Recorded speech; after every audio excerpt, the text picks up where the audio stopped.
சைட்டுக்கு போகாமலே நம்மளோட பிளாட்டோட சைஸ் என்ன அப்படிங்கிறத கூகுள் மேப் வச்சு நம்ம கண்டுபிடிச்சிடலாம். அதுக்கு ஃபஸ்ட்டு கூகுள் மேப் ஓப்பன் பண்ணிவிட்டு நம்மளோட பிளாட் எங்கே இருக்கோ அந்த பிளாட்டை நல்லா ஜூம் பண்ணி கிளியராக அதோட மெஷரிங்ஸ் தர மாதிரி கிளியராக வச்சுக்கணும். மவுஸில் ரைட் கிளிக் கொடுத்தோம்னா மெஷரிங் டிஸ்டன்ஸ் அப்படின்னு சொல்லி லாஸ்ட்டாக காட்டும்.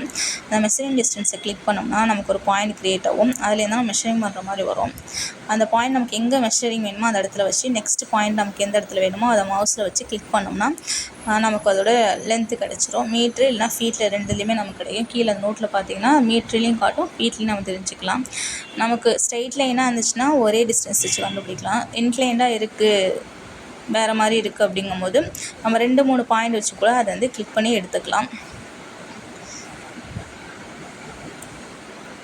நமக்கு இங்கே 2 பாயிண்ட் வரதுனால 2 பாயிண்ட்டையும் வச்சு நம்மளால் டிஸ்டன்ஸ் கண்டுபிடிச்சிட்டு நெக்ஸ்ட் லைன் வந்து ஒரு மாதிரி ஸ்ட்ரெயிட்டாக தான் இருக்குது. அதனால் அது நம்ம ஸ்ட்ரெயிட்டாகவே போட்டுக்கலாம். லாஸ்ட் பாயிண்ட் கொண்டு வரும்போது நமக்கு வந்து ஒரு ஸ்கொயர் கிடச்சிது. ஸ்கொயர் அப்படிங்கும்போது நமக்கு ஏரியாவிலையும் கிடச்சிரும்.